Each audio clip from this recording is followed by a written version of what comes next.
Billionaire mercilessly fires his personal assistant and finds out she is pregnant with his child. She knew she shouldn't have kissed him back, but she did anyway.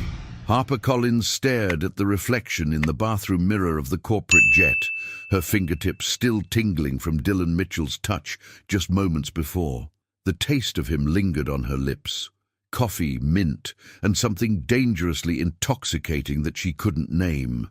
Her heart hammered against her ribcage as she gripped the marble countertop, trying to steady herself. What have I done? 26,000 feet above the Atlantic, somewhere between New York and London, Harper had crossed a line she'd sworn never to cross. 2 years of working for Dylan Mitchell, 2 years of perfect professionalism, of carefully maintained boundaries, and it had all crumbled in a single, reckless moment. She splashed cold water on her face, watching droplets slide down her cheeks like the tears she refused to shed. Through the small porthole, clouds drifted past in the darkness, as untouchable as the man waiting for her in the main cabin. Dylan Mitchell wasn't just her boss. He was a fortress of a man, built from steel and stubborn pride, who ran his sustainable tech empire with the precision of a Swiss watch. At 42, he commanded boardrooms full of gray-haired executives twice her age, made billion-dollar decisions before his morning coffee, and treated emotions like unnecessary software that slowed down the system. But she'd seen the cracks. Late nights when exhaustion made his shoulders sag, the way his jaw tightened when his ex-wife's lawyer called, how his fingers drummed against his desk when stress threatened to overwhelm even his legendary control. Harper had become fluent in the language of Dylan Mitchell's moods, reading him like a book written in a code only she understood. And tonight, in this airborne sanctuary 30,000 feet from reality, that code had finally been broken. It started with a glance that lasted too long. Dylan had been reviewing quarterly projections, his reading glasses perched on his nose, when he looked up to find her watching him. The numbers on his laptop screen forgotten, time seemed suspended in the hum of jet engines and recycled air. "Harper," he'd said, her name falling from his lips like a confession. She'd approached him slowly, drawn by something magnetic and inevitable. The presentation folder in her hands became irrelevant as she set it aside, her pulse quickening with each step. When she reached his seat, he'd looked up at her with those steel-grey eyes that missed nothing and forgave less. "We can't," she'd whispered, even as her hand found his cheek. "I know," he'd replied, his voice rough with restraint that was already failing. And then his lips were on hers, and 24 months of professional distance evaporated like morning mist. His hands tangled in her dark hair, pulling her closer as if she might disappear. She tasted desperation in his kiss, a hunger that matched her own, and for one perfect, terrifying moment, they weren't CEO and assistant. They were just Dylan and Harper, two people who'd been dancing around desire for far too long. Now, staring at her reflection in the bathroom mirror, Harper tried to rebuild the walls that Kiss had demolished. Her lipstick was smudged, her carefully styled hair mussed, and her eyes held a vulnerability that would give away everything if Dylan saw it. She smoothed her black blazer, reapplied her lipstick with steady hands that belied the chaos inside her chest, and opened the bathroom door. Dylan sat exactly where she'd left him, but everything had changed. His laptop was closed, his reading glasses abandoned on the small table beside his seat. He stared out the window at the endless darkness, his profile sharp as carved granite in the cabin's dim lighting. "The London presentation is ready for tomorrow's board meeting," Harper said, her voice professionally neutral as she returned to her seat across the narrow aisle. "All documents are uploaded to the secure server." He didn't look at her. "Good." The single word carried the weight of 1,000 unspoken thoughts. Harper opened her own laptop, fingers flying across the keyboard as she made unnecessary adjustments to his already perfect schedule. Anything to avoid the silence that stretched between them like a chasm. Miles passed beneath them. Cities twinkled like scattered diamonds in the darkness, and neither of them spoke about the kiss that had changed everything. When the plane finally touched down at Heathrow, Dylan was already back to being the machine she knew, efficient, focused, untouchable. He strode through customs with his usual commanding presence, while Harper followed 3 steps behind, her rolling suitcase clicking against the polished floor. "Car service to the hotel," Dillon said without turning around. "Early breakfast meeting at 7. The environmental summit starts at 9. "Already arranged, Mr. Mitchell," Harper replied, the formal address feeling like shards of glass on her tongue. But as they waited for their driver, Dillon's phone buzzed with a call from his head of acquisitions. While he stepped away to take it, Harper watched him through the terminal's floor-to-ceiling windows. Even from a distance, she could see the tension in his shoulders, the way his free hand clenched and unclenched at his side. When he returned, his expression was carved from ice. "Change of plans," he said, his voice clipped and businesslike. "We're flying back to New York tonight." Harper's fingers flew across her phone screen, cancelling meetings, rearranging flights, notifying the London office. She was good at this. Exceptional, actually. Dillon had told her once that she anticipated his needs better than he did himself, but she hadn't anticipated this, the way he was looking at her now, as if she were a problem to be solved rather than the woman who'd been in his arms just hours before. During the return flight, Dillon buried himself in work, building a wall of emails and conference calls between them. Harper tried to sleep, but every time she closed her eyes, she felt his hands in her hair, tasted the coffee on his lips, remembered the way he'd whispered her name like a prayer. When they landed in New York, dawn was breaking over the city skyline in shades of gold and pink. Harper gathered her things, already mentally preparing for another day of meetings, phone calls, and pretending that everything was exactly as it had been before. But as they walked through JFK's arrivals terminal, Dillon suddenly stopped. "Harper!" She turned, hope fluttering in her chest, like a caged bird. His steel-grey eyes met hers for the first time since the kiss, and what she saw there made her blood freeze. "We need to talk." And then in that moment, she realized her mistake would change everything. The conversation she'd been dreading never came. Harper stared at her computer screen in Dillon's corner office, the cursor blinking mockingly on an empty email draft. 3 days had passed since their return from London, 3 days of stolen glances, professional politeness, and a silence so thick it felt like drowning in plain sight. Dillon sat behind his mahogany desk, reviewing acquisition reports as if nothing had changed. But Harper noticed everything, how he avoided looking directly at her, how his jaw tightened whenever she entered the room, how he'd started asking his secretary, Mrs. Whitmore, to handle tasks that were clearly Harper's responsibility. "The Yamamoto meeting has been moved to Conference Room B," Harper announced, setting his afternoon schedule on his desk. Her fingers brushed the polished wood, lingering for just a moment longer than necessary. "Fine." Dillon didn't look up from his tablet. "Anything else?" "Everything else." Harper wanted to scream. "The way you held me, the way you said my name, the way you kissed me, like I was the oxygen you needed to survive." Instead, she straightened her navy blazer and kept her voice steady. "The environmental summit follow-up reports arrived this morning. I've prioritized the renewable energy partnerships and scheduled calls with the top 3 prospects." "Good." Still no eye contact. "That'll be all." Harper turned to leave, her heels clicking against the marble floor with each measured step. She'd almost reached the door when Dillon's voice stopped her cold. "Harper!" She spun around, hope and dread warring in her chest. "Yes, Mr. Mitchell?" The formal address seemed to hit him like a physical blow. For a split second, his composure cracked, and she saw something raw and vulnerable flash across his features. But then the mask slid back into place, seamless and impenetrable. Nothing. Never mind. The dismissal stung worse than silence. Harper fled to her own office, a smaller space adjacent to Dillon's, where she'd spent countless hours managing his empire with military precision. Awards lined her walls: Assistant of the Year from the Corporate Excellence Foundation, a recognition plaque from the Environmental Business Council, a framed thank you note from Dillon himself after she'd single-handedly saved a deal in Tokyo. "Harper, your dedication and brilliance continue to amaze me. I couldn't do this without you. D." She traced the familiar handwriting with her fingertip, remembering how her heart had soared when she'd first read those words 6 months ago.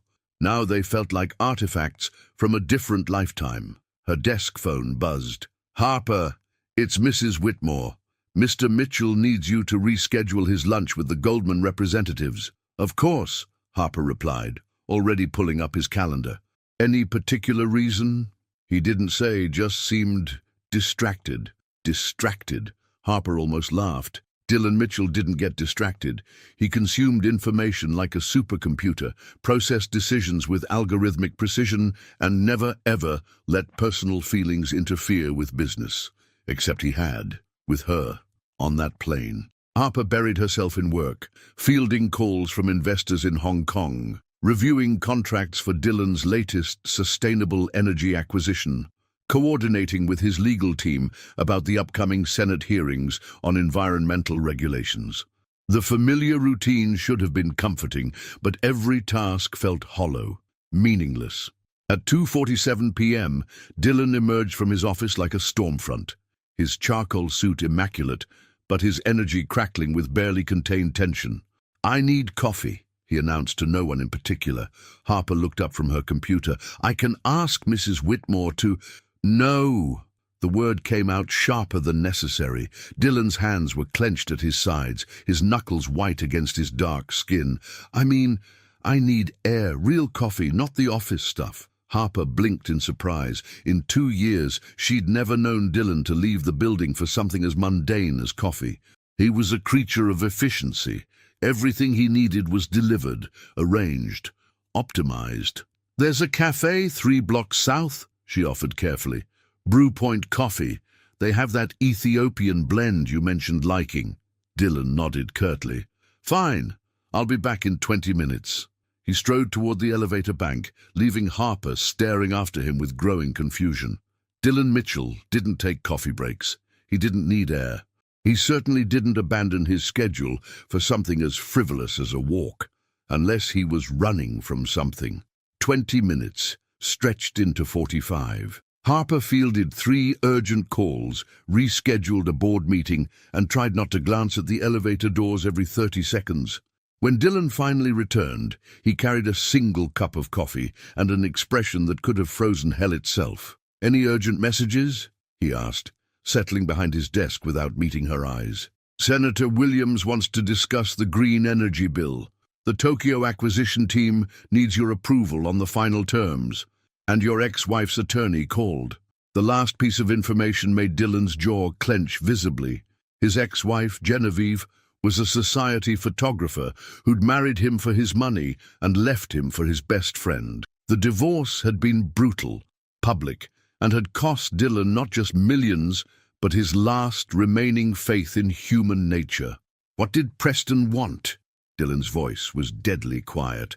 "Something about the Hamptons house. He said it wasn't urgent, but you should call back when convenient." Dylan's laugh was bitter and sharp.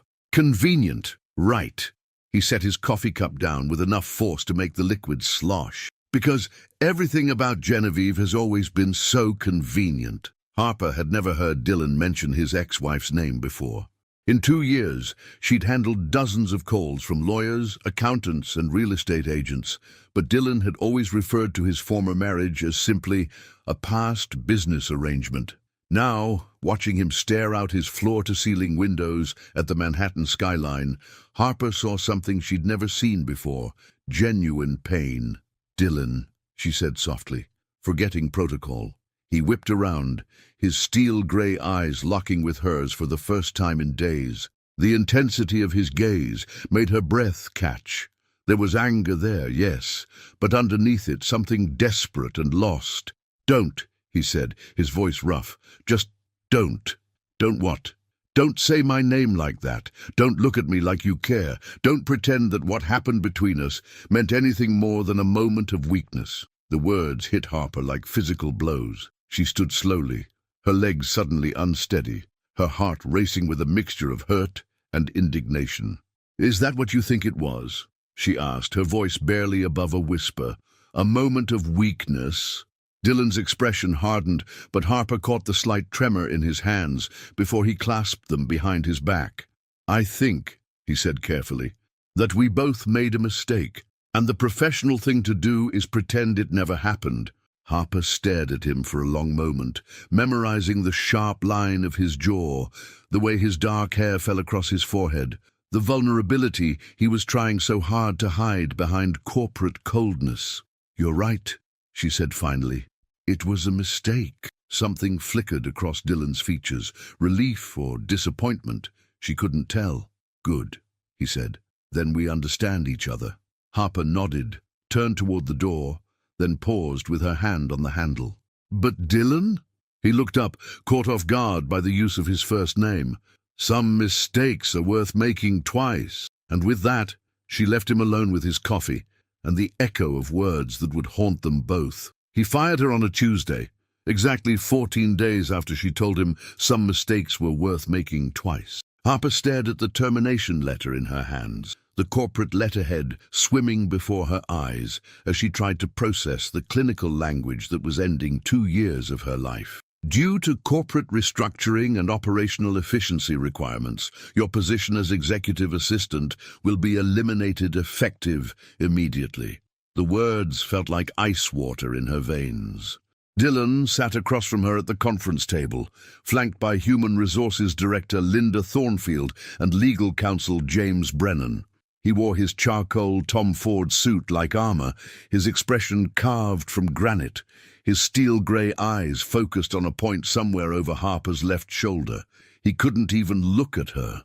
"Ms. Collins," Linda began, her voice professionally sympathetic, "this decision wasn't made lightly. Your performance has been exemplary, which is why we're offering a generous severance package." "How generous?" Harper interrupted, surprised by the steadiness of her own voice. Inside she was screaming, but years of working for Dylan Mitchell had taught her to maintain composure under pressure. 6 months' salary, James answered, sliding a second document across the polished table, plus full benefits continuation, positive references, and a confidentiality agreement. Confidentiality agreement. Harper's eyes found Dylan's face, searching for any crack in his professional facade. She found nothing. He sat motionless, his hands clasped on the table, looking like a man attending a business acquisition, rather than destroying the life of someone who devoted 2 years to making his empire run smoothly. "I see." Harper set the papers down carefully, her movements deliberate and controlled. "And this restructuring, it affects only my position." An uncomfortable silence stretched across the room. Linda shifted in her seat. James cleared his throat. Dylan remained silent. "Ms. Collins," Linda finally said, "corporate decisions of this nature are usually discussed with the executive assistant beforehand," Harper finished, her voice gaining an edge. "Since the executive assistant typically handles the logistics of restructuring." She let the word hang in the air like an accusation. For the first time since she'd entered the conference room, Dylan's eyes met hers. The contact lasted exactly 3 seconds, long enough for Harper to see the muscle ticking in his jaw, the slight tightening around his eyes that indicated stress he was fighting to conceal, long enough to see that this was killing him too. Then the mask slipped back into place. "The decision is final," Dylan said, his voice flat and emotionless. "Linda will handle the transition details." Harper nodded slowly, her mind racing through 2 years of memories. Late nights when Dylan had worked until exhaustion made his hands shake, and she'd quietly brought him dinner from the Italian place on 5th Avenue. Business trips where she'd anticipated his needs so perfectly that he'd called her his secret weapon. The night he'd received news that his father had died, and she'd found him sitting alone in his office at 2 a.m., staring at nothing, until she'd simply sat beside him in silence for 3 hours. The night on the plane when he'd kissed her, like she was salvation itself. "There is one thing," Harper said, rising from her chair with fluid grace. "The Yamamoto deal. The contract terms are complex, and the cultural protocols require—" "I'll handle it," Dylan cut her off. "The Tokyo team expects—" "I said I'll handle it." Harper studied his face, noting the slight flush creeping up his neck, the way his fingers drummed once against the table before he caught himself. "Dylan Mitchell, who micromanaged every detail of his empire, was dismissing a multi-billion-dollar acquisition as if it were trivial, because he was panicking. "Of course," Harper said smoothly. "I'm sure you'll manage just fine without me." The words carried just enough emphasis to make Dylan's jaw clench visibly. Harper gathered her purse, a vintage leather bag Dylan had given her for Christmas, back when gift-giving felt natural instead of loaded with meaning. She stood with the poise that had made her invaluable to him, confident, professional, unbreakable. "Linda, I'll clean out my office this afternoon. James, I'll review the severance agreement and have my attorney contact you tomorrow." She turned toward the door, then paused with her hand on the handle. "Oh, and Dylan." He looked up sharply, caught off guard by the use of his first name in such a formal setting. "The Yamamoto presentation is password protected on the server. The password is worth making twice, all one word, no caps." Her smile was razor sharp. "I'm sure you'll remember why I chose it." Dylan's face went white. Harper walked out of the conference room with her head high, closing the door with a soft click that somehow sounded louder than slamming it would have. In her office, former office, Harper moved with mechanical precision, packing 2 years of her professional life into 3 cardboard boxes. Her awards went into bubble wrap. Personal photos were tucked between folders. The thank you note from Dylan, the one that had once made her heart soar, went into the trash without a second glance. Mrs. Whitmore appeared in the doorway, her usually perfect silver hair slightly disheveled, her eyes red-rimmed. "This is insane," the older woman whispered, glancing nervously down the hallway. "He's been impossible since you two got back from London, snapping at everyone, working 18-hour days, drinking too much coffee and not eating enough food." Harper continued packing, her movement steady despite the earthquake happening inside her chest. "He's the CEO, Mrs. Whitmore.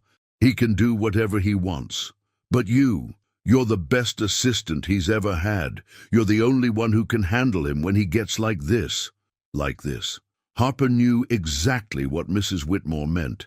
Dylan had moods, dark periods when his past with Genevieve surfaced, when his father's criticism echoed in his head, when the weight of running a billion-dollar company threatened to crush even his titanium spine. Harper had learned to navigate those storms, to be an anchor in his chaos. Now he was cutting the rope. "He'll survive," Harper said, taping the last box shut. "Dylan Mitchell always survives." At 4:30 p.m., Harper walked through the lobby of Mitchell Enterprises for the final time. The security guard, Tony, tipped his hat with a confused frown. The receptionist, Ashley, called out a bewildered goodbye. Everyone knew Harper Collins was Dylan Mitchell's right hand, the woman who made the impossible happen with a smile and a phone call. No one understood why she was leaving. Harper stepped onto the busy Manhattan sidewalk, the late afternoon sun warming her face as office workers rushed past with coffee cups and phones pressed to their ears. The city hummed with its usual energy, indifferent to personal heartbreak and professional devastation. She hailed a taxi and gave the driver her apartment address in Brooklyn Heights. As the cab pulled away from the gleaming towers of Midtown, Harper allowed herself one look back at the building where she'd spent the best and worst 2 years of her life. On the 42nd floor, a figure stood silhouetted against floor-to-ceiling windows. Even from this distance, even through tinted glass, Harper knew it was Dylan, watching her leave. And in that moment, she realized some bridges burned themselves. The envelope arrived on a Thursday morning, 3 weeks after Harper Collins had walked out of his life forever. Dylan stared at the plain white envelope sitting on his mahogany desk like an unexploded bomb. No return address, no corporate logo, just his name, written in careful block letters and delivered by a courier who'd vanished before anyone could ask questions. His new assistant, Kimberly Nash, hovered near his office door with a stack of contracts and an expression of barely concealed terror. In 3 weeks, she'd already made 7 critical errors, including double-booking him for meetings with competing companies and sending confidential acquisition details to the wrong law firm. "Mr. Mitchell," Kimberly's voice trembled slightly. The board meeting starts in 20 minutes, and the Yamamoto team is still waiting for those revised projections. "Get out," Dylan said quietly, his eyes never leaving the envelope. "But sir, the out." Kimberly fled, leaving Dylan alone with whatever bomb was waiting to explode his carefully reconstructed world. He'd been building walls for 3 weeks, working 20-hour days, sleeping in his office more often than his penthouse apartment, telling himself that firing Harper had been the smart, logical, necessary decision, that he was better off without the distraction of feelings he couldn't control. The Yamamoto deal had fallen through, costing him $40 million in potential revenue.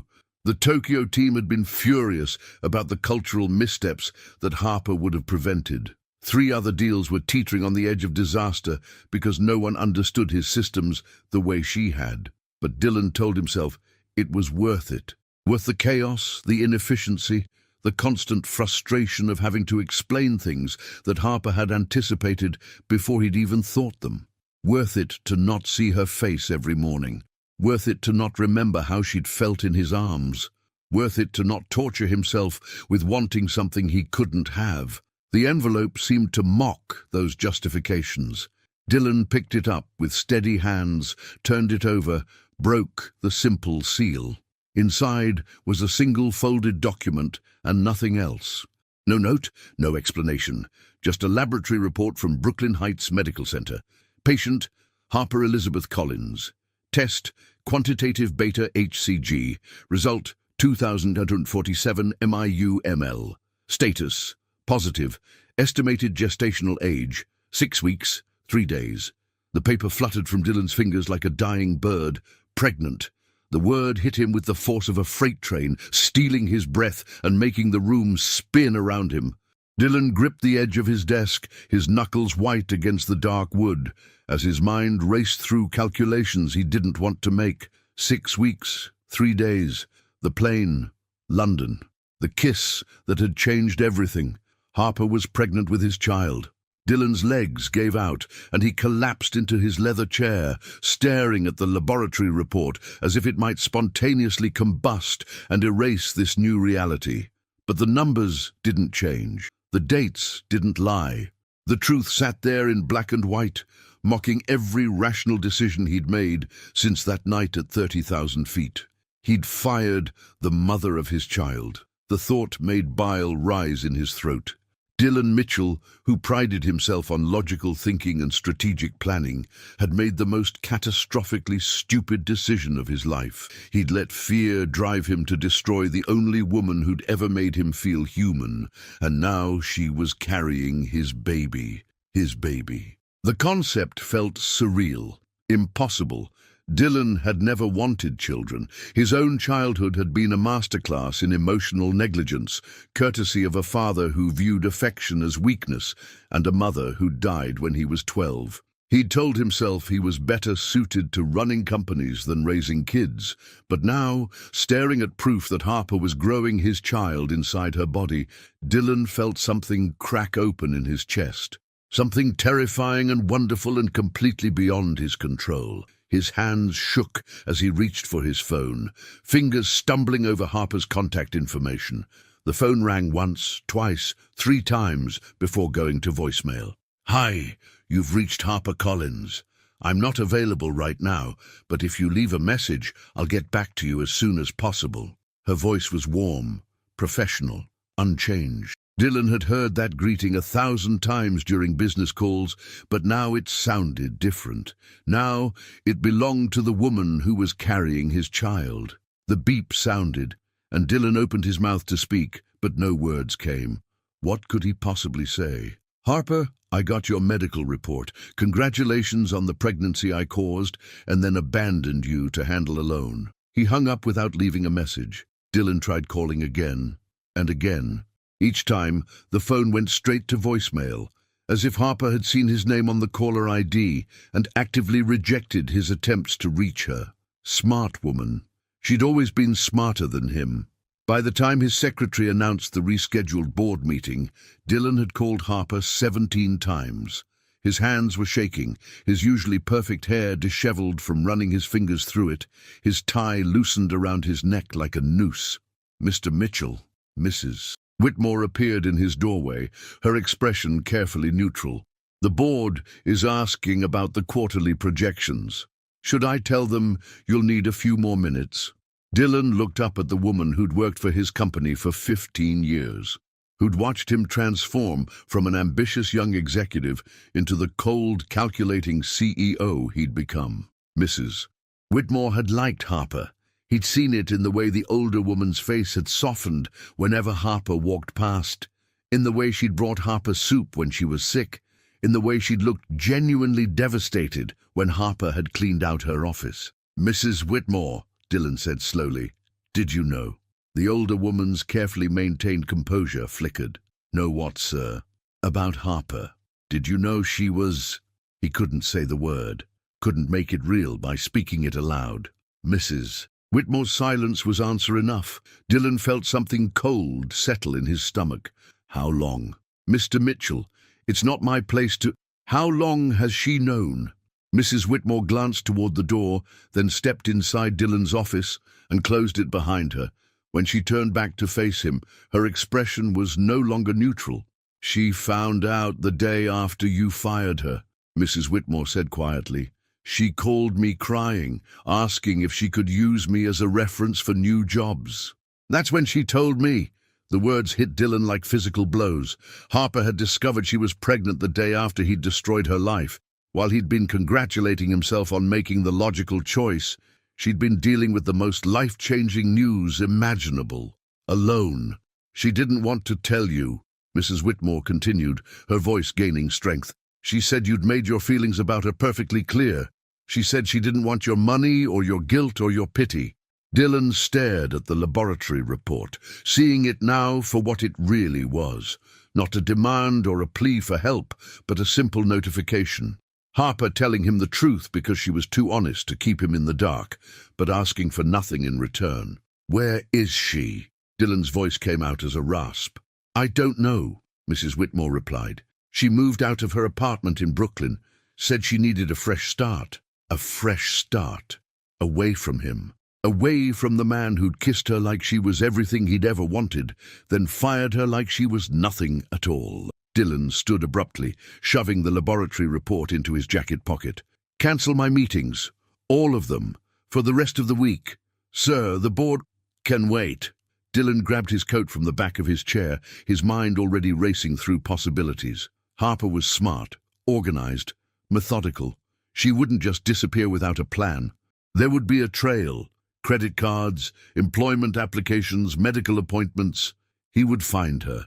And then he would spend the rest of his life making up for being the biggest fool who ever lived. He found her at a Queen's medical clinic on a rainy Tuesday afternoon, completely by accident. Dylan had spent 4 days hiring the most expensive private investigator in Manhattan, tracking down leads that led nowhere, calling every hospital and clinic in the 5 boroughs. HarperCollins had vanished as efficiently as she'd once managed his calendar, leaving no digital footprint, no forwarding address, no breadcrumbs for him to follow.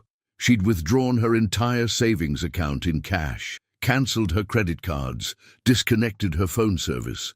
Even her social media accounts had been deactivated, as if Harper Elizabeth Collins had simply ceased to exist. The private investigator, a grizzled ex-cop named Marcus Rivera, had been blunt in his assessment. "She doesn't want to be found, Mr. Mitchell, and she's smart enough to make sure she isn't." But Dylan couldn't stop. Every night he drove through Brooklyn Heights, past her old apartment building with its red brick facade and fire escapes.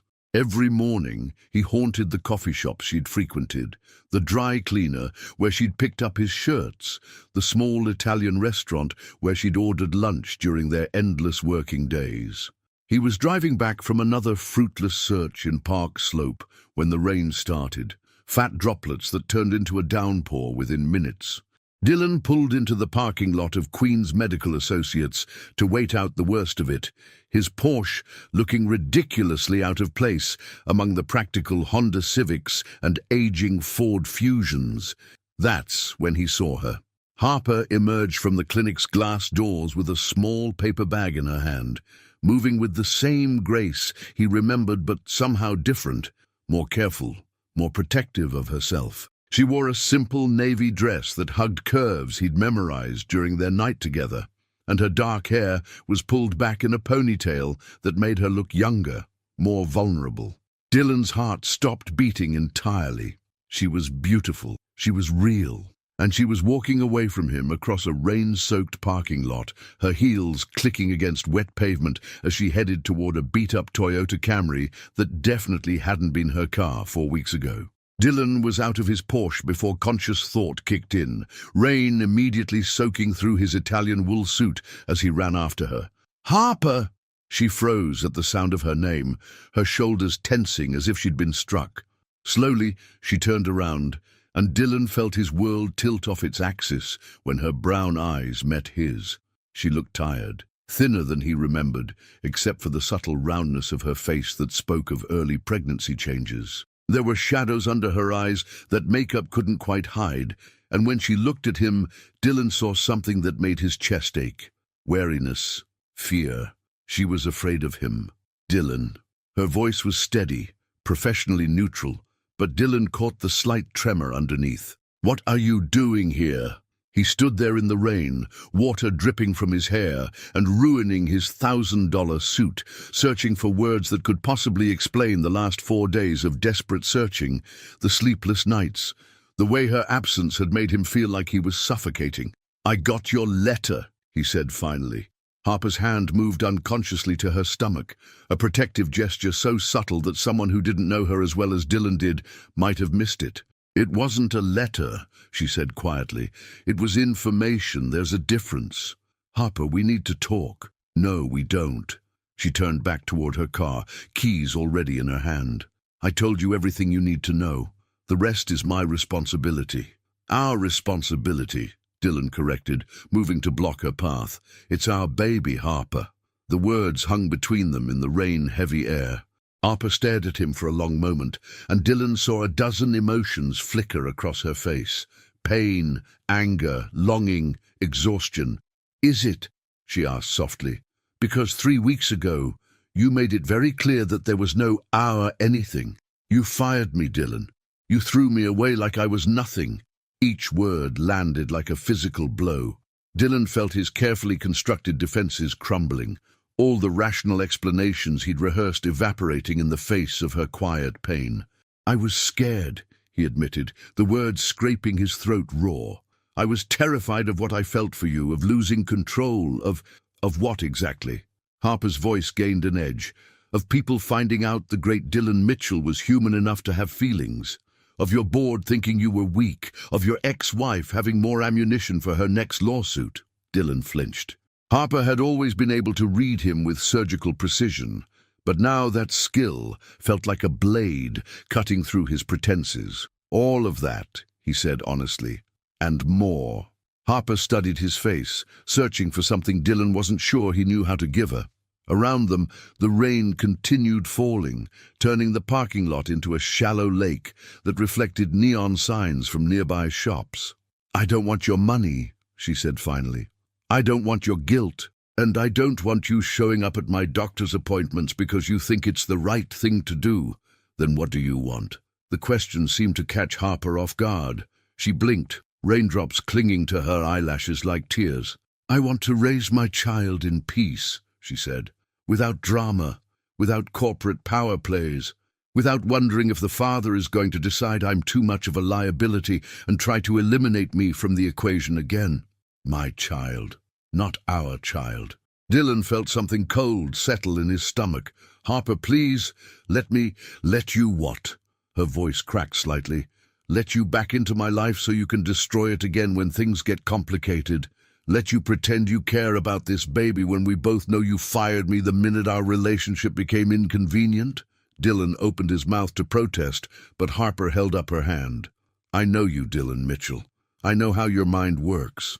You're here because you found out about the pregnancy, and your sense of responsibility kicked in. You're thinking about custody arrangements and child support, and how to minimize the impact on your public image." She wasn't wrong. Those thoughts had crossed his mind during his frantic search, but they weren't the only thoughts, weren't the driving force that had sent him racing through Queens in the rain. "You're right," Dylan said quietly. "I did think about all of those things. But that's not why I'm here."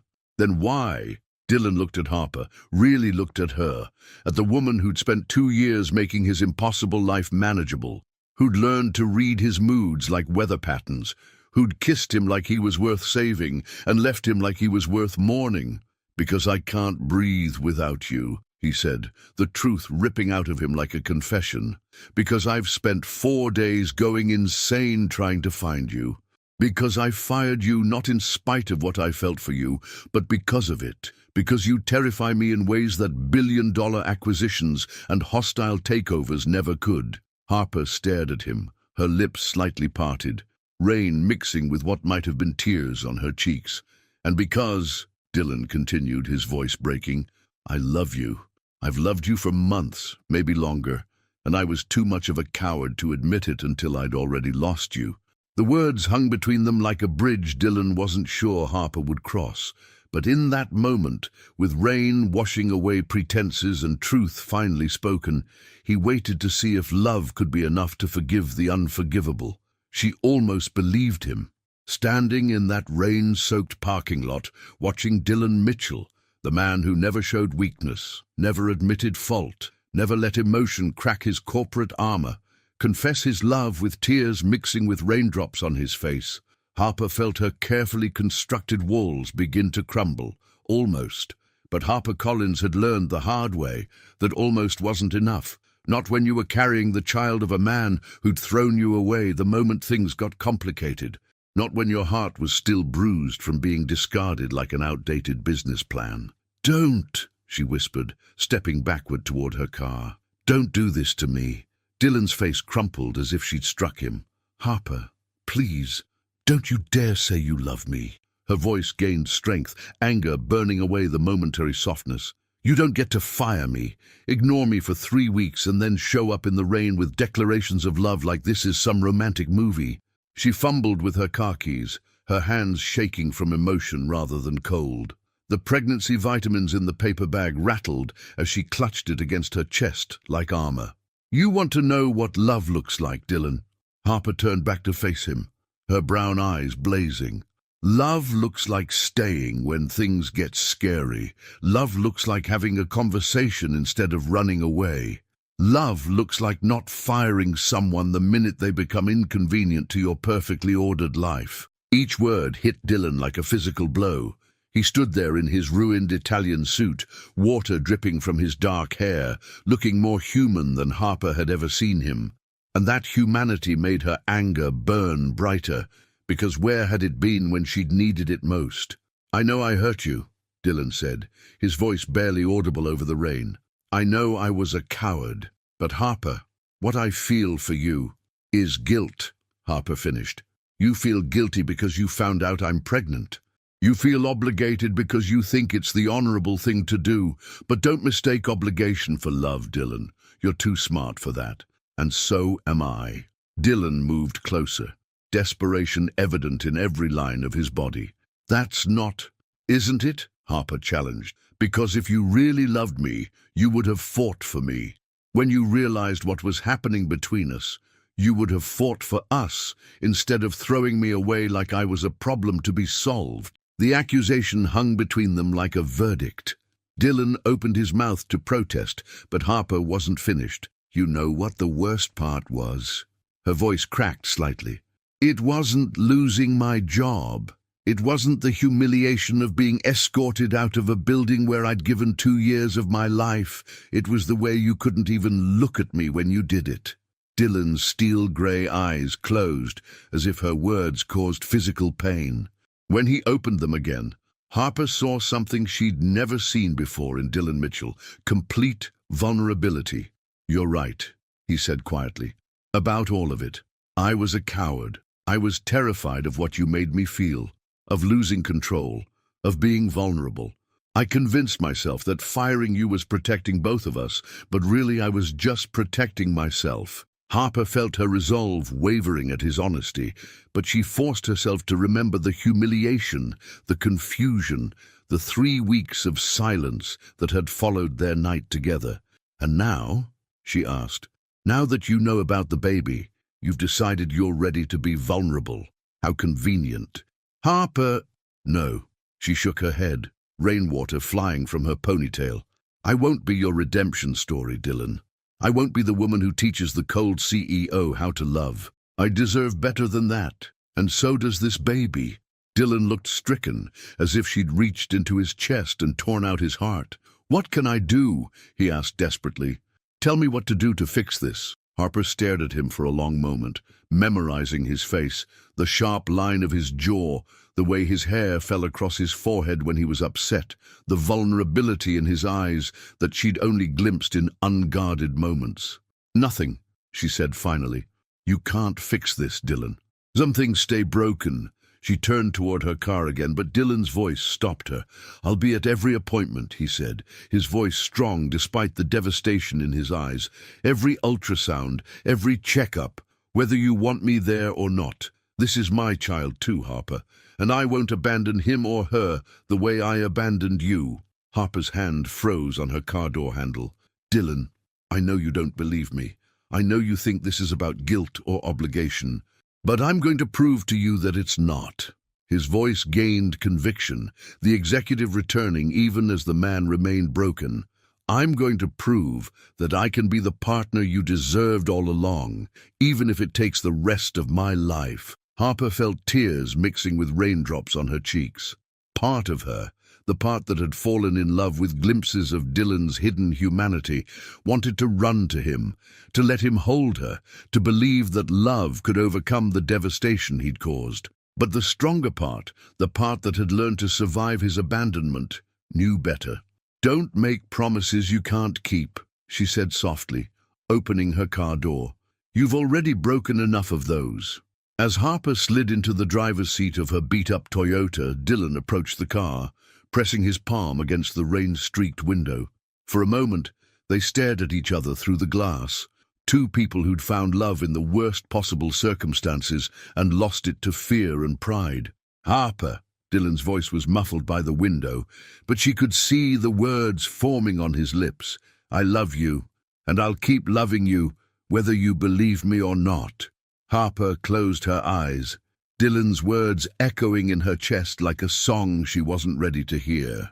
When she opened them again, she mouthed a single word back: "Prove it." Then she started the engine and drove away, leaving Dylan standing alone in the rain, watching the taillights of her car disappear into Queens traffic. In her rearview mirror, Harper could see him standing there long after she'd turned the corner, a solitary figure in an expensive suit, getting soaked by a storm that seemed to have no end.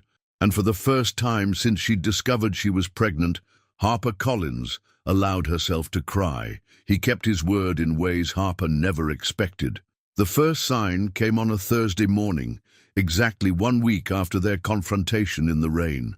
Harper was rushing out of her new apartment in Astoria, a modest one-bedroom with thin walls and a view of the subway tracks, when she nearly tripped over a large box sitting by her door. No delivery truck in sight, no signature required, just a plain cardboard box with her name written in block letters and a small card attached, "For when the morning sickness gets bad. D." Inside the box were ginger teas from every specialty shop in Manhattan, organic crackers, vitamin-enriched smoothie mixes, and something that made Harper's chest tighten. A book called What to Expect When You're Expecting, with dozens of yellow sticky notes marking important pages. Dylan Mitchell, who read quarterly reports and acquisition summaries, had sat down with a pregnancy guide and taken notes. Harper set the book aside and told herself she wasn't touched. But she made herself a cup of the ginger tea anyway. The second gesture came 3 days later, when Harper arrived at Queens Medical Associates for her 8-week appointment and found Dr. Patricia Russo had been replaced by Dr. Miranda Kellerman, one of the most respected obstetricians in New York City. "I'm sorry for the confusion," the receptionist explained when Harper questioned the change.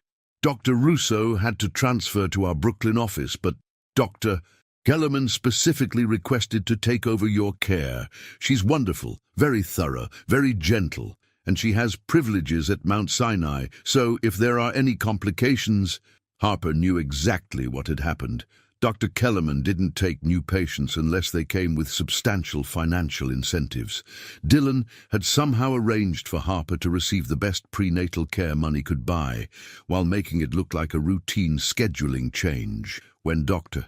Kellerman entered the examination room, a warm woman in her 50s with kind eyes and gentle hands, Harper almost broke down crying. "So," Dr. Kellerman said, reviewing Harper's chart, "you're about 8 weeks along. How are you feeling? Any nausea, fatigue, unusual symptoms?" "Some morning sickness," Harper admitted, "but it's manageable." "Good. And the father? Is he supportive?" Harper's throat closed. "It's complicated." Dr. Kellerman nodded knowingly.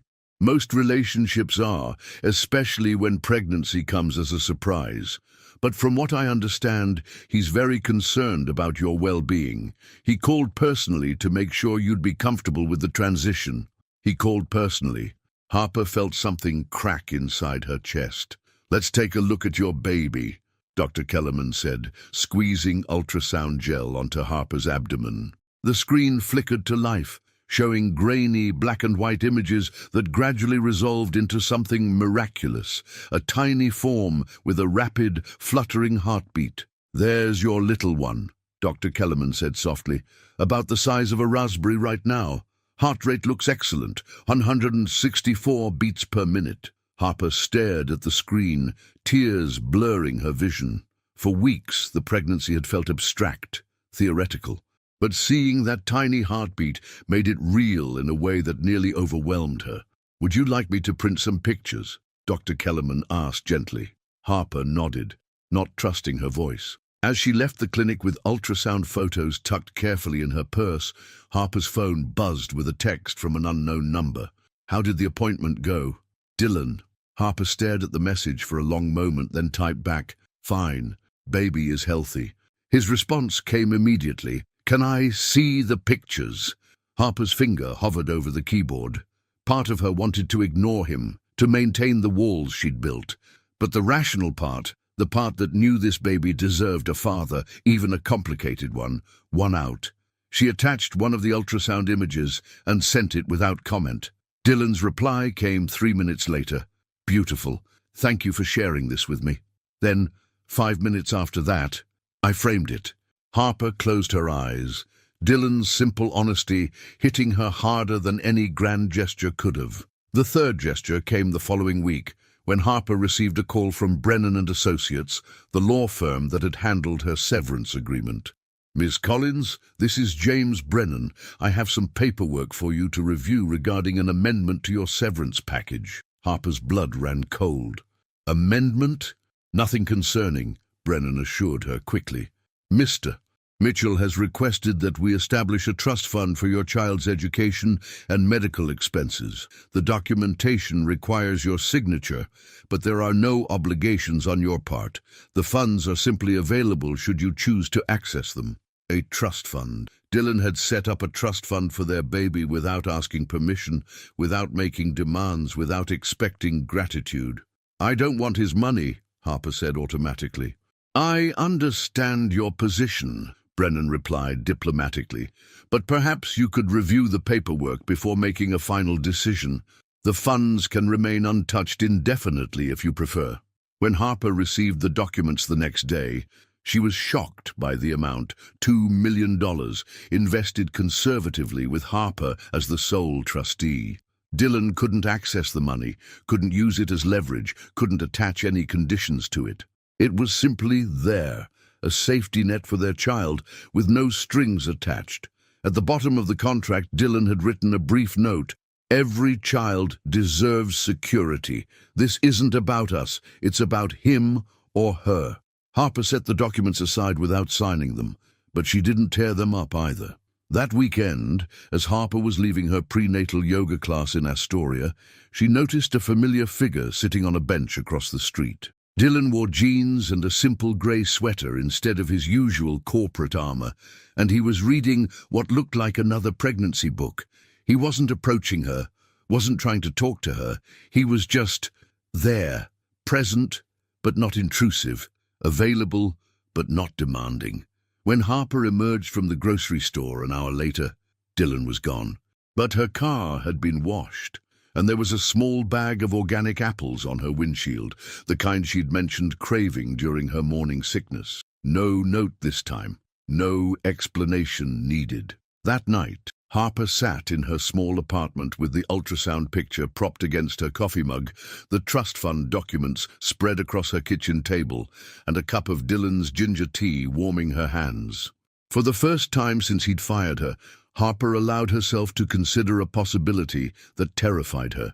Maybe Dylan Mitchell was finally learning how to love. Her phone buzzed with another text. "Sleep well, both of you."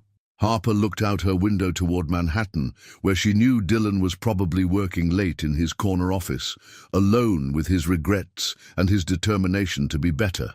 And despite every wall she'd built, despite every reason to protect herself, Harper found herself wanting to believe in second chances. The bleeding started at 2:47 a.m. on a cold November night, and Harper knew immediately that something was wrong. She woke from restless sleep to cramping pain that felt like someone was twisting a knife in her lower abdomen. When she stumbled to the bathroom and saw the bright red stain on her pajama pants, Harper's world tilted off its axis. No, not now. Not when she'd finally started to believe. With shaking hands, Harper called the emergency number Dr. Kellerman had given her, her voice barely steady enough to explain the symptoms to the on-call nurse. "Come in immediately," the nurse said without hesitation. "Don't drive yourself, call someone or take an ambulance." Harper's mind went blank. Call someone. Her parents lived in Oregon, 3,000 miles away. Her closest friend, Melissa, was out of town on business. The few acquaintances she'd made since moving to Astoria barely knew her well enough for emergency calls. There was only one person who would drop everything and come running, one person who'd been proving for weeks that he meant what he'd said in that rain-soaked parking lot. Harper's fingers trembled as she scrolled to Dylan's contact information. It was almost 3 a.m., but she knew he'd answer. Dylan Mitchell slept with his phone next to his bed, always ready for crisis management. The phone rang once before his voice came through, alert despite the hour. "Harper, what's wrong?" Just hearing his voice made Harper's carefully maintained composure crack. "I'm bleeding," she whispered, the words scraping her throat raw. "Something's wrong with the baby." "I'm on my way." Dylan's response was immediate. No hesitation, no questions about logistics or awkwardness. "Which hospital?" "Mount Sinai, Queens. Dr. Kellerman said, I know where it is. Don't move. Don't do anything. I'll be there in 20 minutes. Dylan, you don't have to—" "Harper." His voice was firm but gentle. "I'm coming." End of discussion. The line went dead, leaving Harper alone with her terror and the cramping pain that seemed to be getting worse by the minute. She managed to change into clean clothes and grab her purse, but every movement sent fresh waves of panic through her system. "Please!" She found herself praying to a God she wasn't sure she believed in. "Please don't take this baby. Not now, not when I've finally started to love the idea of being a mother." Dylan arrived in 18 minutes, not 20. Harper heard his car door slam in the parking lot below, followed by the sound of his feet taking the stairs 3 at a time. When he knocked on her door, Harper opened it to find him in jeans, a hastily thrown-on sweater and sneakers, the most casual she'd ever seen him look. His hair was disheveled, his eyes wild with worry, and when he saw Harper clutching her stomach with one hand, pressed against the wall for support, his face went white. "How bad is the pain?" he asked, immediately moving to her side. "It comes and goes," Harper managed. "But the bleeding—" Dylan's jaw tightened, but his voice remained calm. "We're going to get you to Dr. Kellerman, and everything's going to be fine. Okay?" Harper nodded, not trusting her voice. When Dylan wrapped his arm around her waist to help her walk, she didn't protest. When he lifted her gently into the passenger seat of his Porsche, she didn't argue about being able to manage on her own. For the first time in weeks, Harper allowed herself to lean on someone else. The drive to Mount Sinai felt both endless and too short. Dylan kept one hand on the steering wheel and one hand covering Harper's, where it rested on her stomach, his thumb stroking gentle circles across her knuckles. "Tell me about the baby," he said quietly, as they navigated through empty Queens streets. "What? Tell me about him, or her. What have you been thinking about? Names, maybe." Harper realized what Dylan was doing, distracting her from the worst-case scenarios spinning through her mind. She took a shaky breath and tried to focus on something other than the fear eating her alive. "I've been thinking about middle names," she admitted. "Something meaningful, but not too obvious." "Nah, what kind of meaningful?" "Elizabeth, after my grandmother. She raised 6 kids during the Depression and never lost her sense of humor." Harper's voice grew steadier as she talked. "Or maybe James, after my grandfather. He taught high school math for 40 years and believed every student could succeed if you just found the right way to explain things." Dylan was quiet for a moment. "They sound like good people." They were. They would have loved this baby. They would have loved you as a mother," Dylan said softly. "You're going to be incredible at this, Harper. You make everything better just by caring about it." Harper felt tears sliding down her cheeks, not from pain this time, but from the tenderness in Dylan's voice, the certainty with which he spoke about her future as a mother, when she couldn't even be sure there would still be a baby to mother. At the hospital, Dylan handled everything, while Harper focused on breathing through the pain. He spoke to the admissions clerk, provided insurance information that Harper didn't remember giving him, and somehow managed to get her seen immediately, despite the emergency room being full of late-night casualties. Dr. Kellerman arrived 40 minutes later, still in pajamas under her white coat, her usually perfect hair pulled back in a messy ponytail. "Let's take a look," she said gently, helping Harper onto the examination table, while Dylan stood nearby, his face tense with worry. The ultrasound seemed to take forever. Dr. Kellerman moved the probe slowly across Harper's abdomen, her expression carefully neutral as she studied the screen. Harper held her breath, afraid to hope, afraid to despair. Finally, the sound Harper had been praying to hear filled the room, rapid, strong heartbeats echoing from the ultrasound machine. "There's your little one," Dr. Kellerman said, her voice warm with relief. "Heart rate is 158, perfectly normal for 12 weeks. The bleeding appears to be from a small subchorionic hematoma, which sounds scary, but is actually quite common and usually resolves on its own." Harper burst into tears, relief, gratitude, and overwhelming emotion pouring out of her in huge, gulping sobs. Through her tears, she saw Dylan slump against the wall, as if his strings had been cut, his face a mixture of relief and something that looked like love. "So the baby's okay?" Harper managed to ask. "The baby is fine," Dr. Kellerman confirmed. "But you need bed rest for at least a week, minimal activity, and someone to keep an eye on you. Do you have family nearby?"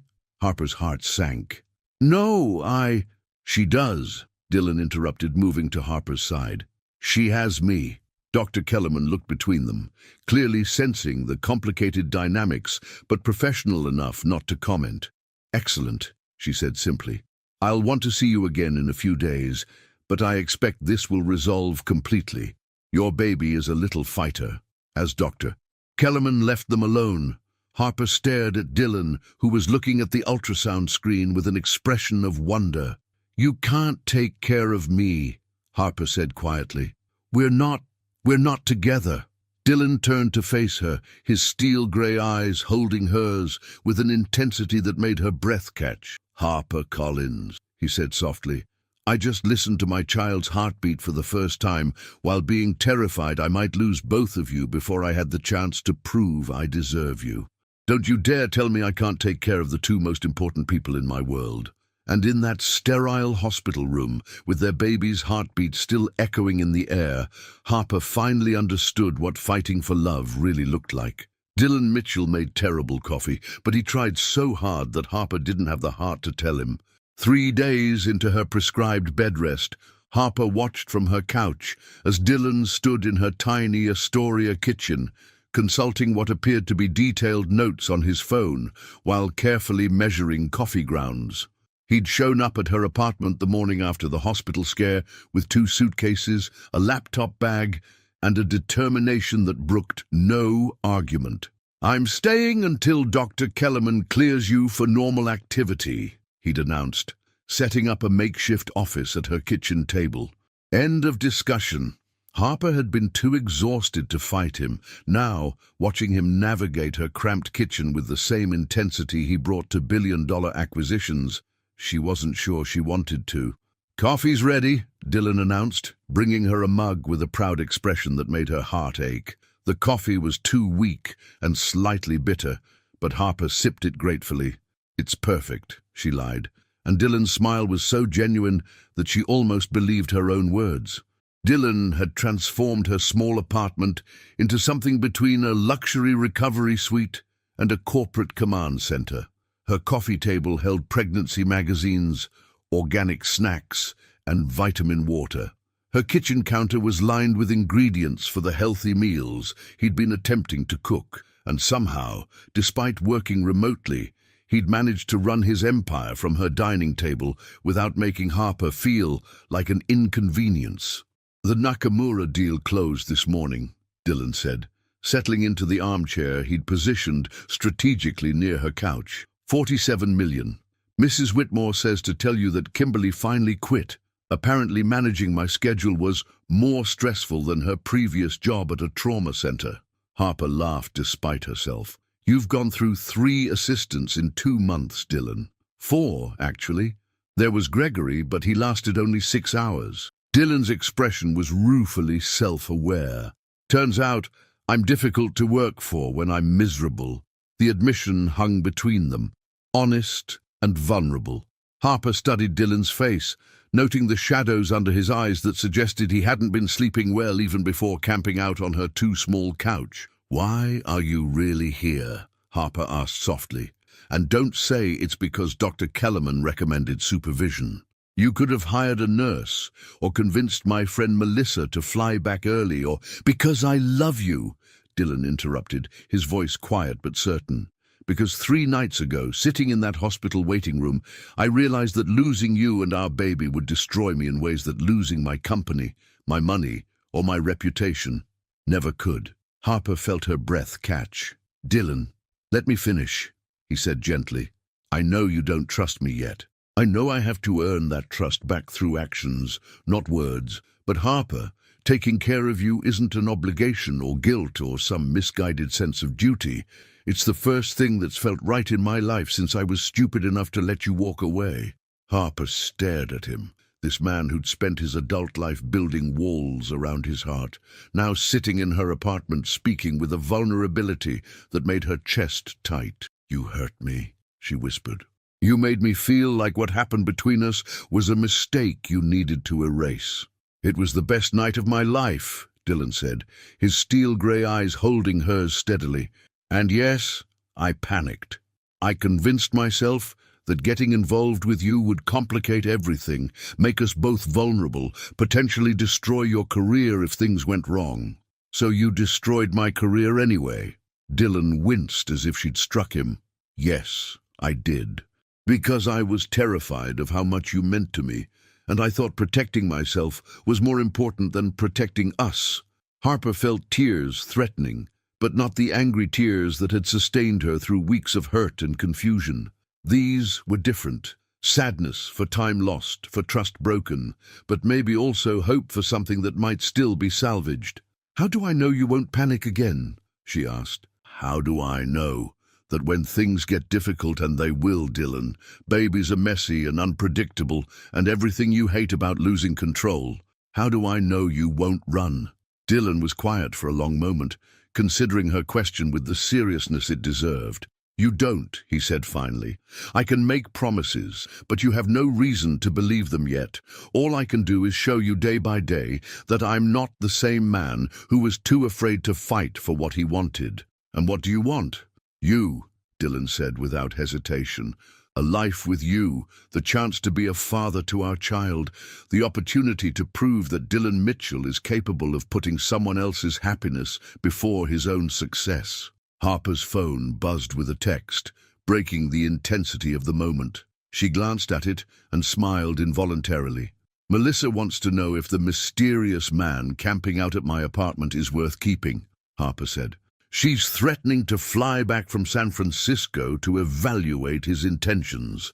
What are you going to tell her?" Harper looked at Dylan, taking in his rumpled sweater, his careful attention to her comfort, the pregnancy books he'd been reading during his lunch breaks, the way he'd held her hand in the hospital when she'd been terrified of losing their baby. "I'm going to tell her," Harper said slowly, "that his intentions seem pretty clear, but that I'm still deciding if I'm brave enough to trust them." Dylan nodded, accepting her honesty without defensiveness. "What would help? What would make you feel safer trusting me again?" The question surprised Harper with its directness.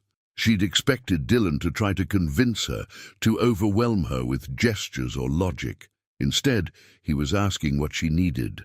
"Time," she said. "Consistency. Proof that this version of you, the one who makes terrible coffee and reads pregnancy books and sleeps on my uncomfortable couch, isn't just temporary guilt management." "How much time?"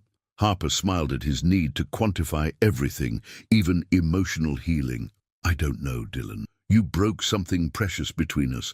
Fixing it isn't going to happen on a corporate timeline." "Then I'll wait," Dylan said simply, "however long it takes." That evening, as Harper dozed on the couch with one of Dylan's pregnancy books open on her chest, she woke to the sound of Dylan talking quietly on the phone in her kitchen.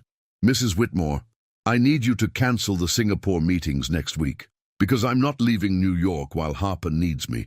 Yes, I understand it's 40 million in potential revenue. Some things are more important than money." Harper closed her eyes, pretending to sleep while listening to Dylan prioritize her well-being over his empire. For the first time since he'd fired her, she allowed herself to consider a future where Dylan Mitchell might actually mean what he said.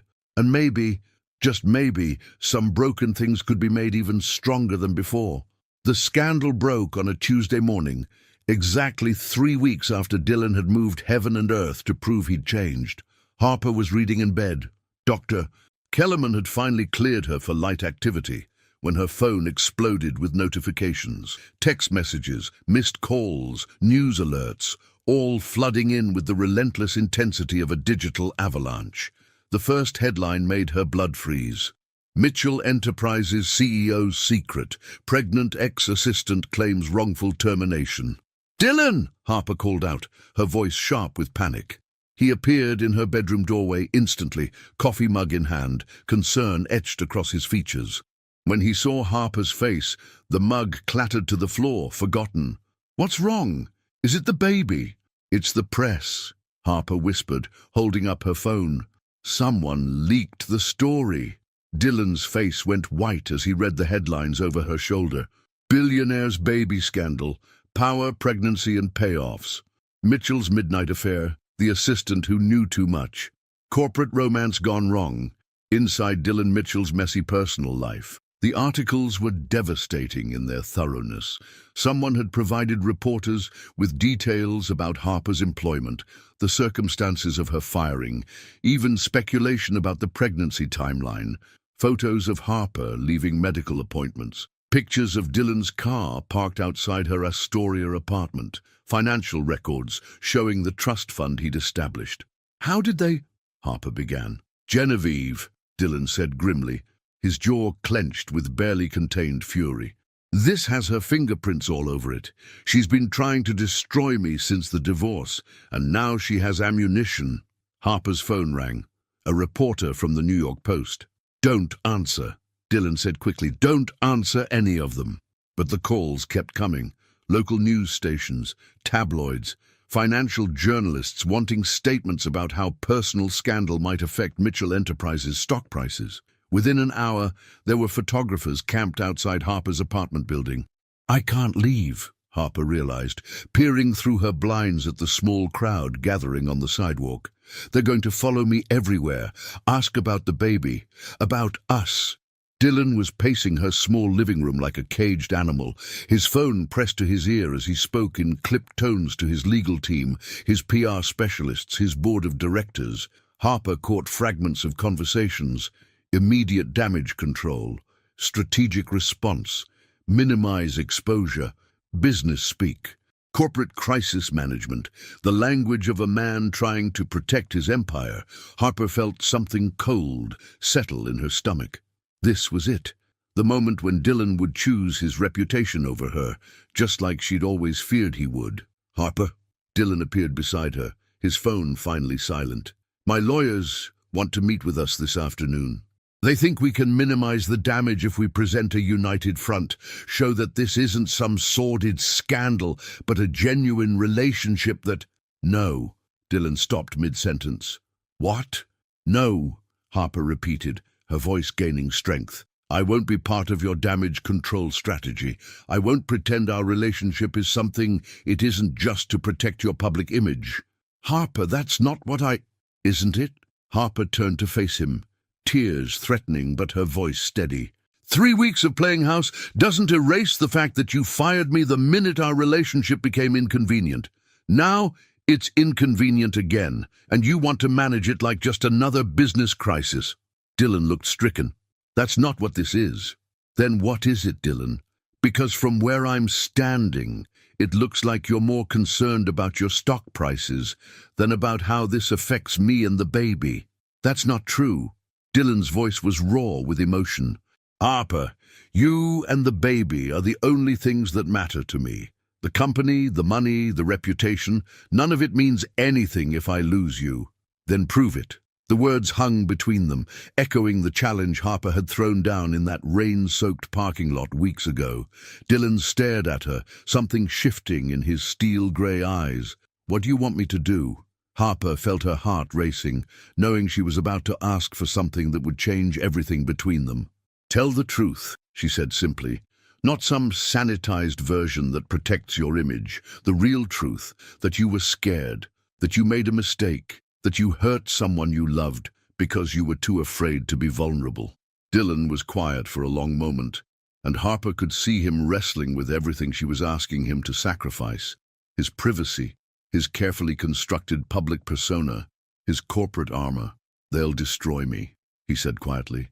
"The board, the investors, Genevieve, they'll use this to take everything I've built." "Maybe," Harper agreed. "Or maybe they'll see a man who's finally learned what really matters." Dylan closed his eyes, and when he opened them again, Harper saw something she'd never seen before: complete resolution. "Okay," he said, "I'll do it. Dylan, you don't have to—" "Yes, I do." Dylan cupped her face in his hands, his thumbs stroking away tears she didn't realize had fallen. "Because you're right. I've spent my whole life hiding behind corporate speak and calculated responses. I've never just told the truth about what I feel, what I want, what I'm afraid of." "What are you afraid of?" Harper whispered.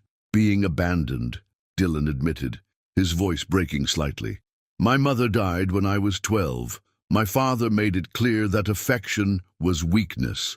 My ex-wife married me for money and left me for my best friend. I convinced myself that if I never let anyone close enough to hurt me, I'd be safe. And now I'd rather risk everything than lose you again."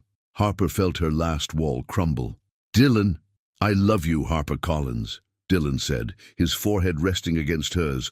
"Not because you're carrying my child, not because I feel guilty, but because you make me want to be brave enough to be human. And if telling the world that truth costs me everything else, it's worth it." That afternoon, Dylan Mitchell called a press conference. Harper watched from the green room at Mitchell Enterprises as Dylan took the podium in front of a crowd of reporters, photographers, and cameras broadcasting live to the world. He looked exactly like what he was, a billionaire CEO in a perfectly tailored suit, commanding the room with his presence. But when he began to speak, his words were unlike anything the corporate world had ever heard from Dylan Mitchell. "I'm here today not as the CEO of Mitchell Enterprises, but as a man who made the worst mistake of his life and wants to set the record straight," Dylan began, his voice steady despite the magnitude of what he was about to do. HarperCollins worked for me for 2 years. She was brilliant, dedicated, and the best assistant I've ever had. She was also the woman I fell in love with, though I was too much of a coward to admit it at the time. A murmur ran through the crowd of reporters. When our relationship became personal, I panicked. I was afraid of losing control, afraid of being vulnerable, afraid of what people would think. So I did what I've always done when emotions threatened my carefully ordered world. I eliminated the source of disruption. I fired Harper, not because of her performance, but because I was terrified of how much she meant to me. Dylan paused, his eyes finding the camera that he knew Harper was watching. Harper is pregnant with my child. She didn't tell me to trap me or manipulate me or get money from me. She told me because she's honest in ways I've never learned to be. And when I tried to be part of her life again, she had every right to refuse me, because I had shown her exactly what kind of man I was when the stakes got high. The room was completely silent now. I'm not here to ask for forgiveness from the press or the public. I'm here because the woman I love challenged me to tell the truth instead of hiding behind corporate damage control. The truth is that I was afraid to love her. The truth is that I hurt the most important person in my world because I valued my reputation more than her heart.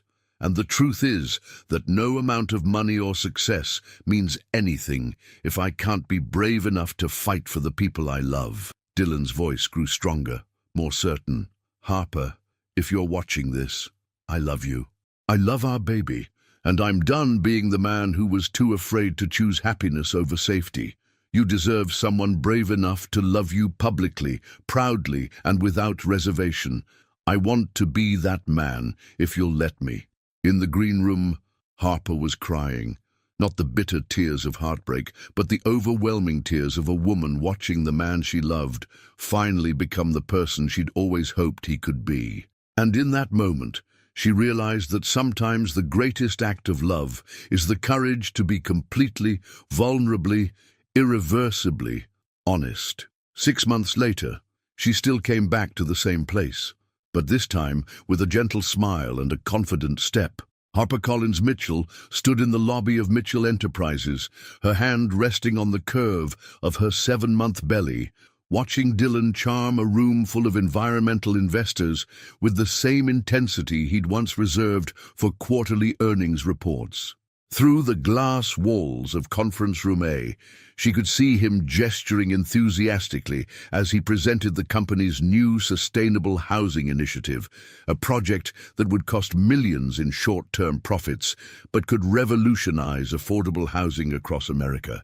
The Dylan Mitchell, who'd fired her 8 months ago, would never have risked shareholder approval for something as unpredictable as social responsibility. But the man she'd married 3 weeks ago in a small ceremony in Central Park, with only Mrs. Whitmore, Dr. Kellerman, and Harper's parents as witnesses, had learned that some things were worth more than financial security. Mrs. Mitchell. Harper turned to find Tony, the security guard, approaching with a warm smile. Even after all these months, hearing her married name still sent a little thrill through her chest. "The delivery truck is here with the nursery furniture," Tony said. "Should I have them take everything up to the executive floor?" Harper nodded, her smile widening. One of Dylan's first acts after their marriage had been converting his private conference room into a nursery, complete with a crib that faced the floor-to-ceiling windows overlooking Manhattan.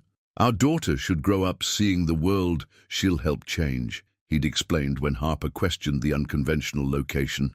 Their daughter, Elizabeth Rose Mitchell, due in 2 months, already the most anticipated arrival in corporate history. "Harper!" Mrs. Whitmore appeared at her elbow, looking more radiant than Harper had seen her in years. Dylan's decision to promote his longtime secretary to Chief Operations Officer had been met with some board resistance, but Mrs. Whitmore had proven herself more capable than executives half her age. "How did the doctor's appointment go?" Mrs. Whitmore asked, her eyes automatically dropping to Harper's belly. "Perfect. Dr. Kellerman says Elizabeth is exactly where she should be, strong, healthy, and apparently as stubborn as her father." Harper laughed, remembering how their daughter had refused to cooperate during the ultrasound, keeping her face hidden no matter how much the technician tried to coax her into a better position. Speaking of her father, Mrs. Whitmore said with a knowing look, "He's been checking his watch every 5 minutes for the last hour. The investors probably think he's bored, but I know he's just worried because you're 20 minutes later than usual." Harper glanced toward the conference room, where Dylan was indeed subtly checking his phone while maintaining his presentation. Even from a distance, she could see the slight tension in his shoulders that indicated concern, the same tension that appeared whenever Harper was out of his sight for longer than expected. "I should rescue him," Harper said, "and them." She made her way slowly through the familiar halls, nodding to employees who'd once whispered about the scandal and now smiled warmly at the woman who'd somehow transformed their notoriously difficult CEO into someone who actually remembered their birthdays. The press conference that had nearly destroyed Dylan's reputation had, instead, catapulted him into an entirely different kind of fame. The billionaire who'd risked everything for love had become an unlikely symbol of authentic leadership. Stock prices had initially plummeted, but corporate partnerships had flooded in from companies wanting to work with a CEO brave enough to prioritize humanity over profit margins. Harper knocked softly on the conference room door and entered quietly, settling into a chair at the back of the room. Dylan's eyes found hers immediately, and she saw his shoulders relax as he registered her safe arrival. "As I was saying," Dylan continued, his voice gaining warmth as he spoke, "Mitchell Enterprises isn't just committed to sustainable technology. We're committed to sustainable communities. This housing project represents our belief that corporate responsibility and human dignity aren't just compatible, they're essential to long-term success." One of the investors, a woman in her 60s with sharp eyes and an expensive suit, leaned forward. "Mr. Mitchell, this is quite a departure from your previous business model. What inspired such a dramatic shift in corporate philosophy?" Dylan's eyes moved to Harper, and his smile was soft and genuine. "I learned that some investments pay dividends that can't be measured in quarterly reports," he said. "My wife taught me that building something meaningful requires being willing to risk everything for what matters most." After the meeting concluded and the investors had been escorted out by Mrs. Whitmore, Dylan crossed the room to Harper with quick, purposeful strides. "You're late," he said, his hands immediately moving to her belly, his voice holding the mock sternness that had become their private joke. "Elizabeth was being uncooperative," Harper explained, covering his hands with hers. "She definitely gets that from you." "She gets her beauty from you," Dylan replied, pressing a gentle kiss to Harper's forehead. "How are you feeling? Any contractions? Unusual discomfort?" Dr. Kellerman said to watch for Dylan. Harper silenced him with a finger against his lips. "I'm fine. We're fine. Stop reading pregnancy books during board meetings." Dylan's sheepish expression confirmed that he'd been caught. Marcus noticed? Marcus noticed. So did the entire environmental committee. Harper laughed at his embarrassment. "They find it endearing that the great Dylan Mitchell researches optimal sleeping positions for pregnant women during hostile takeover negotiations." "Their opinions are irrelevant," Dylan said, his arms circling Harper as carefully as if she were made of spun glass. "You and Elizabeth are my only priority." "We're not your only priority," Harper corrected gently. "We're your most important priority. There's a difference." It was a distinction they'd learned to navigate carefully. Dylan's love for Harper and their unborn daughter was absolute, but Harper had insisted he maintain the company that gave his life purpose, albeit with a healthier perspective on what success actually meant. "Come on," Harper said, taking Dylan's hand. "Let's go check on the nursery setup. I want to make sure they position the crib so Elizabeth can see the sunrise." As they walked toward Dylan's office, their office, now that Harper had officially returned as his partner in both business and life, Dylan squeezed her hand gently. "Do you ever regret it?" he asked quietly. "Coming back here? Trusting me again?" Harper considered the question seriously. The past 8 months hadn't been easy. There had been press scrutiny, board resistance, and moments when old fears resurfaced for both of them. But there had also been morning coffee that had gradually improved, late nights spent assembling baby furniture, and the quiet revelation that love could survive almost anything if both people were brave enough to keep choosing it. "I regret the time we lost," Harper said honestly. "I regret that we had to learn the hard way that fear isn't a strategy for happiness. But coming back, trusting you again, no, I don't regret that." They reached Dylan's office, where a team of delivery workers was carefully arranging a white crib near the windows. Afternoon sunlight streamed through the glass, casting everything in warm, golden hues. "She's going to love this view," Harper said softly, imagining their daughter growing up with Manhattan spreading out below her like a promise of endless possibilities. "She's going to change the world," Dylan said with the quiet certainty of a man who'd learned to believe in futures he couldn't control. "Yes," Harper agreed, placing her hand over his where it rested on her belly. "But first, she's going to change us." As the sun set over the city that had witnessed their mistakes, their heartbreak, and their redemption, Harper Collins Mitchell stood with her husband in the office where their love story had begun. Outside, the world continued its relentless pace, but inside this room filled with baby furniture and second chances, time moved differently. It moved at the speed of forgiveness, at the rhythm of trust rebuilt one day at a time, at the pace of love that had learned to choose courage over safety, vulnerability over protection, and hope over fear. And in 2 months, when Elizabeth Rose Mitchell took her first breath in a world made brighter by her parents' willingness to fight for each other, she would inherit more than money or success. She would inherit the knowledge that love, real, messy, complicated, beautiful love, was always worth the risk. What would you have done in Harper's place? Would you have given Dylan a second chance? Share your thoughts in the comments below. Your participation in this channel means everything to us, so please leave your opinion and let us know what you learned from this story of love, forgiveness, and the courage to start again. Thank you for watching. If you enjoyed the story, please subscribe to our channel and leave a comment below letting us know what you thought. Your feedback and support mean a lot to us. Stay tuned for more exciting stories.